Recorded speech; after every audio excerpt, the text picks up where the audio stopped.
Sobat Investor, kali ini kita berada di Kampus 1 Universitas Tarumanegara, Jakarta Barat untuk seru-seruan belajar gelaran manifestasi kali ini bertema Retail Transformation, How to Invest in Capital Market. Yuk kita lihat keseruannya.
Pak Prof, ini mungkin kita masih perlu informasi terkait dengan apa ya, kalau kita bilang dari sisi perekonomian kan mungkin cukup luas. Tapi karena kita tema hari ini industri retail, Pak Prof, sebetulnya landscape industri retail kita dalam 3-5 tahun terakhir itu seperti apa sih Pak? Dan mungkin koneksinya ke UMKM kita seperti apa juga? Baik, terima kasih. Ini pertanyaannya tentang retail ya. Nah, retail kalau kita melihat dari sisi perkembangan 3-5 tahun terakhir ya, ini sudah bergesernya jauh sekali. Sebetulnya sih memang kalau bicara retail itu selalu berubah sejak pertama dulu ya, mulai dari pasar, kemudian menjadi warung, kemudian menjadi mail order, kemudian menjadi supermarket, department store, kemudian pernah kita ada seperti Hero dan Giant seperti itu ya. Kita menyebutnya sebagai apa tuh? Hero, Giant itu seperti modern retail. Nah ya, kemudian bergeser lagi menjadi semacam Indomaret yang lebih kecil. Nah sekarang yang terbaru kita mulai melihat e-commerce. Nah ya kan, jadi perkembangan seperti itu. Maka melihat seperti itu, sekarang ini ya sudah offline store seperti Matahari, Hero dan segala macam itu menjadi ditinggalkan. Kita masuk ke era baru yang namanya e-commerce. Ya kita melihat Tokopedia, kemudian kita melihat Shopee dan segala macam. Nah mau nggak mau kalau retail sudah masuk ke era seperti itu perkembangannya ya dari awal sampai hari ini. Nah posisinya kalau dikaitkan dengan UMKM tadi pertanyaannya, apakah ini menjadi peluang atau tantangan? Nah ya gitu kan. Nah sebetulnya ini era yang emas untuk UMKM ya. Kenapa? Karena sekarang ini kalau dari sisi retail dalam artian distributor, outlet, itu kita sudah tergantung kepada e-commerce, Shopee dan kawan-kawan ya. Nah, di sini dengan penetrasi pasar yang luar biasa, UMKM bisa memanfaatkan pasar itu. Artinya siapapun kita, dari daerah manapun kita bisa berjualan seluas mungkin. That's opportunity, satu opportunity untuk itu. Nah kalau disinjau dari sisi produsennya, nah ini juga memberikan peluang lebih mengarah ke UMKM. Saya kasih contoh misalnya yang sekarang lagi tren dalam dunia bisnis adalah untuk para ibu-ibu dan juga remaja putri, slim and glowing itu. Luar biasa, di mana-mana kita melihat klinik-klinik kecantikan. Nah ini akan menggerogoti pasar-pasar produsen besar seperti Martha Tilaar, Mustika Ratu dan segala macam itu, karena ini lebih dekat dengan konsumen. Nah, selebihnya seperti produsen-produsen besar, Unilever, Mayora segala macam juga akan menghadapi produsen-produsen kecil yang unik, ya. Kalau dulu kita beli kecap tentu produksi Unilever, ya, dan segala macam. Sekarang mungkin di sekitar kita sudah muncul produsen-produsen kecil yang pemasarannya bisa mengalahkan perusahaan-perusahaan besar ini. Nah, barangkali ini salah satu nanti yang bisa dianalisis dari sisi perkembangan harga sahamnya.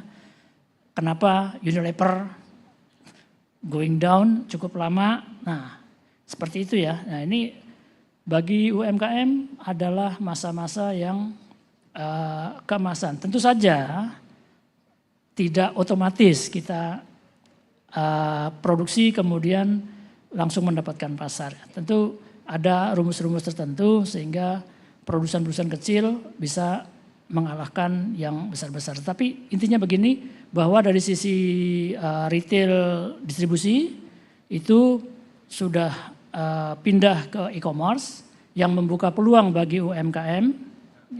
Sedang dari sisi produsen juga demikian, produsen kecil mulai mempunyai kesempatan untuk mengalahkan yang besar-besar. Tentu saja ini posisinya seperti itu, yang besar tentu saja tidak tinggal diam ya, tetapi paling tidak untuk sampai hari ini posisinya seperti itu. Saya kira begitu Mas. Oke baik, terima kasih Prof. Jadi memang sebetulnya ini bisa kita lihat landscape-nya, kemudian perkembangannya seperti apa, peluang dan tantangan ini bisa dilihat dari kacamata masing-masing begitu ya Prof ya. Nah lantas kalau kita ke pelaku usahanya sendiri atau pebisnisnya sendiri, Pak Muiz di sini mewakili emiten ya, sudah tercatat di Bursa Efek Indonesia begitu ya Pak ya. Ini kalau teman-teman mungkin mau lirik-lirik kali ya bisa juga dilihat.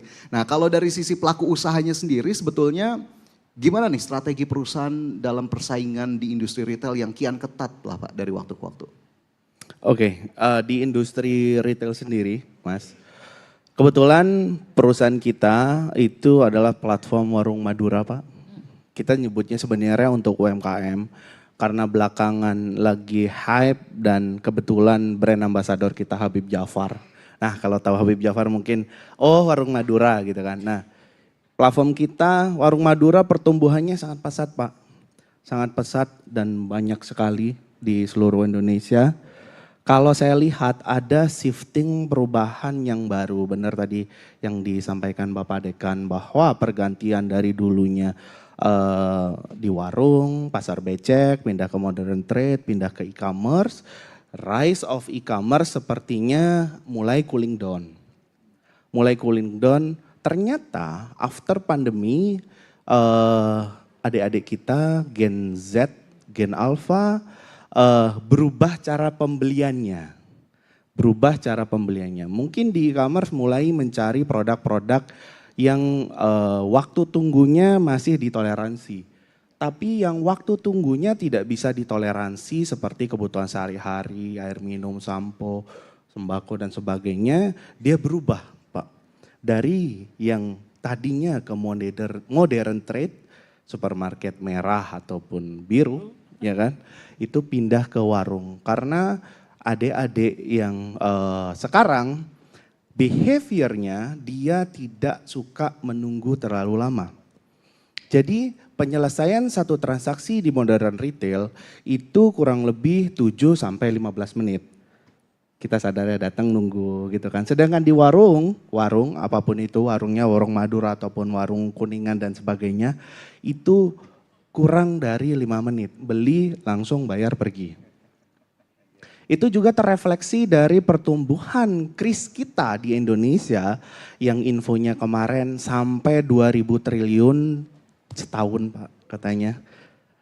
Sampai 2.000 triliun. Artinya itu didorong dari general trade. Dari general trade. Saya juga ketemu dengan teman-teman brand karena kita ini adalah merchant agregator. Dan saya akhirnya banyak taunya gitu kan. Oh ternyata penjualan di modern trade itu turun, di general trade itu tumbuh. Oh bener nih. Mereka melakukan ada perubahan consumer behavior begitu. For your information Mas, perusahaan PT Mitra Pedagang Indonesia Tbk dengan aplikasi MP Store itu didirikan atas dasar saya mengambil studi tesis saat S2 Pak. Dulu saya as a profesional di perusahaan telekomunikasi di Indonesia. Lalu saya lanjutin studi S2. Studi saya, nah ini teman-teman yang masih kuliah bisa ngambil learning dari sini. Studi saya itu tentang customer behavior, keputusan pembelian pelanggan di generasi Z. Di generasi Z. Saya lihat, oh ini kayaknya ada problem. Studi saya menunjukkan bahwa oh behaviornya begini, mereka memutuskan pembeliannya itu seperti ini. Problemnya adalah di retail tradisional.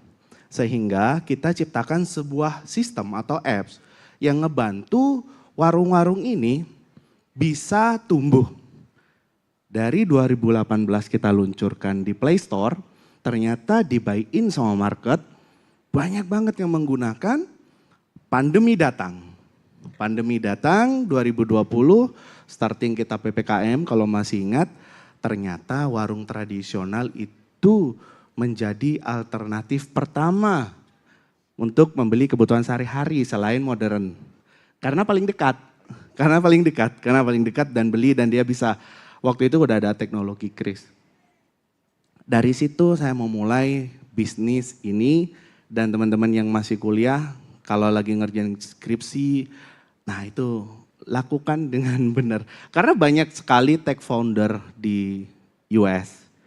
Kita ngomong Zuckerberg, dia bikin Facebook atau Meta, ya based on risetnya dia, pilih cantik mana sih, si A apa si B gitu kan. Ini dari studi case-nya dia sendiri, meskipun belum jadi project beneran waktu itu. Begitu kurang lebih, jadi landscape-nya retail general trade lagi sekarang lagi bagus-bagusnya. Mungkin tidak terefleksi di brand yang agregator yang besar seperti Unilever, itu beda case, ada studi khususnya Pak. Ternyata orang Indonesia itu lebih suka barang-barang Indonesia, to be honest. Makanya sekarang para konglo FMCG bikin brand baru yang lebih dekat, contoh ada Aku Viva gitu, saya sebut aja yang baru. Jadi di localize, jadi mereka tuh pengen bikin produk yang Indonesia sehingga orang Indonesianya tuh lebih preferensi beli ke produk Indonesia. Begitu mungkin Mas. Oke.